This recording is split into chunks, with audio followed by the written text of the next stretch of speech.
Starting from August 13th, 2026, the seventh lunar month, known as Ghost Month, officially begins. During this time, what should you keep in mind to keep your home peaceful? And why does the mirror make so many people uneasy that they feel they have to cover it up? According to folk belief, the seventh lunar month is also called the month of wandering souls, tied to the legend that the king of the underworld opens the ghost gate so departed souls can return to the world of the living. All month long, souls with no place to belong are believed to wander everywhere, so people prepare offerings to keep them fed and comforted and to keep them from disturbing the family. In terms of yin and yang in the home, the seventh month is seen as a time when yin energy grows stronger than usual. So throughout this month, people are more careful about anything that could add yin energy to the house or upset its natural balance.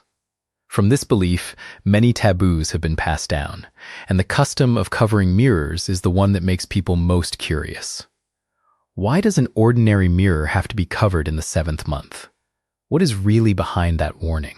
And besides the mirror, what else should be avoided to keep the family undisturbed? Well, let's get started together. Number 1. The origin of the seventh lunar month. As I mentioned at the start, the seventh lunar month is tied to the belief that the ghost gate opens, letting departed souls return to the living world. That is why many families prepare offerings for souls with no one to care for them, hoping they will be fed and will not trouble the household. These offerings tend to concentrate in the early part of the month, up until just before or around the full moon day, the 15th day of the seventh lunar month. But the month is not only about these offerings. It also holds several dates with very different meanings. The seventh day is the Vu Festival, tied to the love story of the cowherd and the weaver girl. Then the 14th and 15th days, which fall on August 26th and 27th this year, are the most important stretch, when the Vu Lan Festival of filial piety and the ceremony of pardoning departed souls are held in many places. The full moon of the seventh month is therefore both a time to honor parents and ancestors, and a time to make offerings for souls with no altar of their own. After the full moon, rituals in each household may continue, depending on their own customs and beliefs. Because the seventh month gathers so many beliefs about the spirit world, offerings, and the crossing point between the two realms, folk tradition holds many reminders from our elders about what should and should not be done at home. And among those reminders, the most intriguing is the story of covering mirrors during this month. Number 2. Why mirrors should be covered during the seventh lunar month. In folk tradition, the mirror has long been seen as a special object. It does not merely reflect images, it also appears in many customs tied to the departed. When there is a death in the family, for example, many households still drape cloth over every mirror, so the image of the departed does not appear in the glass, and to keep yin energy from lingering in the house. This custom is still kept in many places today.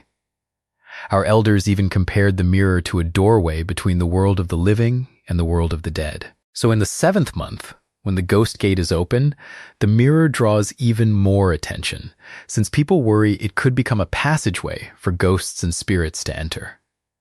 Many people even avoid buying new mirrors this month, and a mirror breaking during it is seen as an especially bad omen. Feng Shui explains the mirror from a different angle. In the 5 elements, mirrors belong to water, and water carries very strong yin energy. A mirror is also an object of movement. It not only reflects, but doubles everything in front of it, amplifying the energy in your room and making it move more than usual. Place that in the seventh lunar month, when yin is already strong, and an uncovered mirror only adds to it. This is especially true at night, from around 11 at night until 1 in the morning, known as the hour of the rat, when yin energy peaks and yang energy hits its lowest point of the day. That is why this window gets the most attention. The mirror facing directly toward the bed is avoided most of all. Feng Shui holds that when your image keeps reflecting in the mirror all night, the energy between you and the mirror bounces back and forth continuously. That constant bouncing gradually drains the vital energy of you and your loved ones on the bed, so your sleep is not deep, you wake often, and in the morning you still do not feel recharged.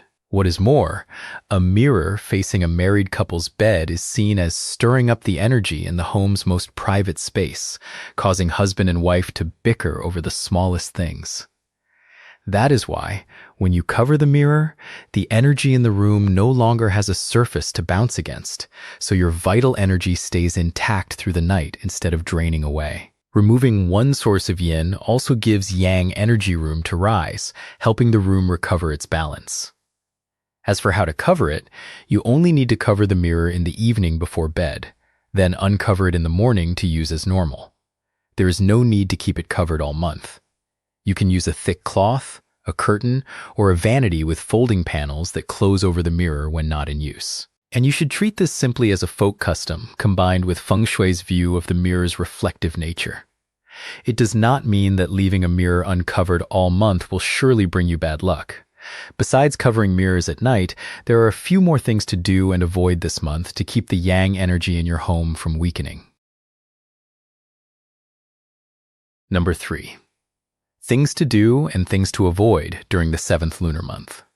First, clean your home and open up the spots where energy is stuck. By the concept of energy in the home, a harmonious house is one where energy flows smoothly. If old belongings, boxes, clothes, and broken items pile up in a corner, if walkways are blocked, or if an area goes unused for a long time, that spot tends to hold stagnant energy, meaning energy arrives but gets trapped in one place instead of moving on. This matters even more in the 7th month, when many believe yin energy is stronger. If your home also has rooms kept shut, short on light, and full of long-abandoned items, stale energy has even more room to build up.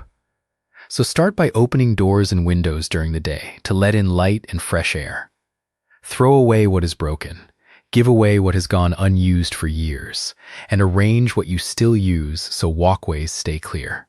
Hidden corners, the space under cabinets, small storage rooms, and spots where things pile up should be cleaned as well. Once the obstacles are cleared and energy can circulate again, your home will feel more open and draw in more vital energy. In the 7th month, this is seen as a way to strengthen the yang side and keep yin from building up further. Second, make offerings to wandering souls in the right place and with the right meaning. The next practice ties directly to the beliefs of this month, the offering ceremony for wandering souls. In folk belief, souls with no one to worship them return to the living world this month, so the living prepare a portion of offerings just for them. Since this is not a ceremony inviting ancestors into the home, the offering tray is usually placed in the yard, in front of the door, or in an open space outside. Records of 7th month customs across East Asia also show that food, incense, and offerings for wandering souls are typically placed outside homes or businesses. When your family follows this custom, the tray does not need to be large or lavish. You can prepare plain rice porridge, rice and salt, candies, sweet potatoes, fruit, water, and incense, depending on your family's tradition. If you make offerings around the full moon and also hold a ceremony for the ancestors, keep the two clearly separate. The reason is this: ancestors are the ones your family worships, invited into the home to receive their offerings, while wandering souls have no place to belong, so their portion is offered outside. That clear line keeps your worship orderly and keeps offerings meant for outsiders away from the family altar. After the ceremony, you can scatter the rice and salt according to local custom, then tidy the area. Do not leave offerings, incense stubs, ashes, or litter in front of your door too long.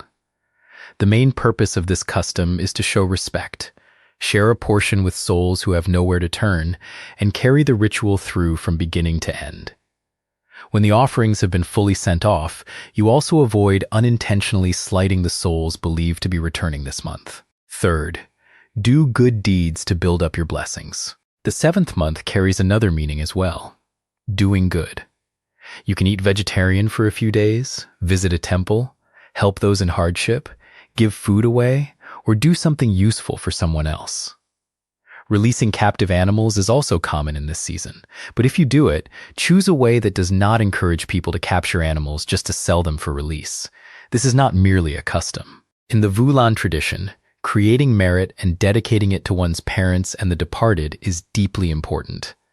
The story of the monk Maudgalyayana rescuing his mother, told in the Ulambana Sutra, is the very foundation linking this month to good deeds, offerings, and merit directed toward parents and ancestors. So a small good deed that truly helps someone is considered a far better way to nurture blessings than hunting for lucky charms. Fourth, honor your parents and protect the root of your family's blessings. The 7th month is so often called Ghost Month that people sometimes only remember the taboos, the offerings, and the spirit world. But the full moon of this month is also the Vu Lan Festival, and the heart of Vu Lan is gratitude toward parents. If your parents are still with you, this is the time to check in on them, care for them, and be near them. A family meal, a conversation, taking them to the doctor when needed, helping them through something difficult. Those are the true acts of gratitude while your parents are still present. If your parents or grandparents have passed away, you can honor them by tending the family altar, lighting incense, preparing a family meal, and reminding the children to remember those who came before. In the East Asian view of family harmony, ancestors are the root and descendants are the branches. When the root is respected and the bond between generations is kept, the family has a lasting foundation. That is why filial gratitude is tied to a family's blessings. More offerings do not mean more blessings. Blessings begin with how the people in a household treat their parents, grandparents, and one another. The rose-pinning ceremony of the Vu Lan season says exactly this. Those whose parents are living pin a red rose to remember they still have the chance to show gratitude. Those who have lost their parents pin a white rose in remembrance. The 7th month is not only about the departed, it is also a reminder to treasure the time you still have to care for your parents. Alongside the things you should do, this month also carries a few things to avoid. First, limit staying out too late and going to deserted places, especially near water. Avoid staying out late this month, especially when there is no real need to visit empty places, riverbanks, ponds, lakes, or deep water. In the law of yin and yang, day belongs to yang and night belongs to yin. As night deepens, yang retreats while yin takes the upper hand. A place already dim and rarely visited leans even further towards stillness and yin. Rivers and lakes add one more factor: water. In the 5 elements, water is yin, flows downward, and leans towards stillness. So late night, an empty place, and a body of water together are seen as raising the yin quality of a space even higher. This is why the month's taboos so often mention avoiding the water or lingering in such places. I share this not to say you must avoid going out at night. Simply, if there is nothing you truly need to do, come home a little earlier and stay close to your loved ones so your own yang energy stays steady. Second, do not leave laundry hanging outside overnight. Bring your laundry in before dark rather than leaving it in the yard or on the balcony all night. Clothing touches the body directly, so it is thought to still carry a person's living warmth. Since this month is tied to the return of departed souls, people avoid leaving the clothes of the living outside too long at night, for fear they might pick up unwholesome energy and carry it back into the house. So hang your laundry out during the day and bring it in before nightfall. You avoid breaking a taboo, and the things that touch your body do not sit outside too long into the night. Third, do not casually pick up dropped money, especially near offering sites. In the 7th month, you will often see small bills scattered along the street, especially near spots where someone has just set out an offering tray. Our elders warned not to pick them up. The reason is that most of that money was not dropped by accident. It has been offered. After the prayer for wandering souls, the household scatters small bills with rice and salt in all directions, the portion that sends the souls on their way, so that money already belongs to the departed, not to the living. Anything offered carries the energy of the spirit world. Pick it up and bring it home, and you bring that energy into your living space, the very place where yang energy needs to stay firm. There is another saying as well. The scattered money is meant to buy off the ox-headed and horse-faced guardians of the underworld, meaning the household uses money to send away its own bad luck. Whoever picks it up ends up carrying that misfortune instead. And this is not only about money. Strange items lying in the road this month, such as candies, fruit, or toys, should not be brought home either, since they may well be leftover offerings. So when you see small bills near a spot where an offering tray was just set out, do not touch them. They are clearly part of the offering. Money dropped elsewhere, you should pick up and return to the person who lost it. That is the right thing to do, and it has nothing to do with the month. Fourth, be cautious with major events such as weddings, buying a home, opening a business, and other big beginnings. The seventh month is often assumed to be entirely bad, but in traditional Feng Shui date selection, you cannot look at a month's name and conclude every day in it is unfavorable. For something major, you also weigh the specific day, the hour, the age of the person leading it, and the nature of the task. Some Feng Shui experts affirm this month still holds days suitable for moving into a new home, breaking ground, or getting work underway, as long as the right moment is chosen. The reason weddings, openings, move-ins, and groundbreakings are so often avoided this month is that all of them are, at their core, beginnings. A wedding opens a new family. A move-in brings people and fresh vital energy into a new home. An opening marks the start of new customers finding you, and breaking ground begins a strong impact on the land and energy of a place. Such openings are hoped to happen when momentum is rising, the date and hour are right, and favorable factors come together. Since the seventh month is filled with rituals for the departed, families who value timing tend to steer clear of launching something major in it. Avoiding weddings, openings, home building, or home purchases this month has become a fairly widespread custom. That said, buying a home and moving into it are not quite the same thing. You can complete the purchase first, then choose a separate day for the official move-in, for setting up the altar, or for beginning life in the new home. Likewise, signing a contract or preparing a venture this month does not mean your fortune will suffer. If you value Feng Shui and control your schedule, opening events like weddings, launches, move-ins, or groundbreakings can simply be set for another auspicious day, smoother for both the energy and your peace of mind.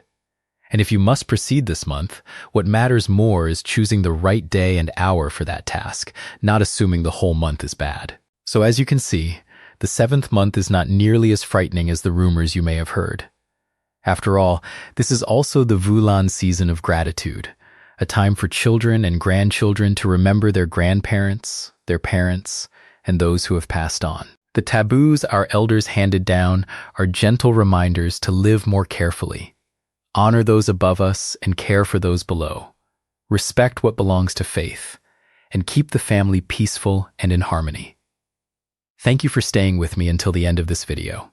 If you have any questions or another Feng Shui topic you would like me to share, please leave your thoughts in the comments below. Wishing you and your family a seventh month full of blessings, a peaceful and harmonious home, and a calm and easy heart. See you in the next video.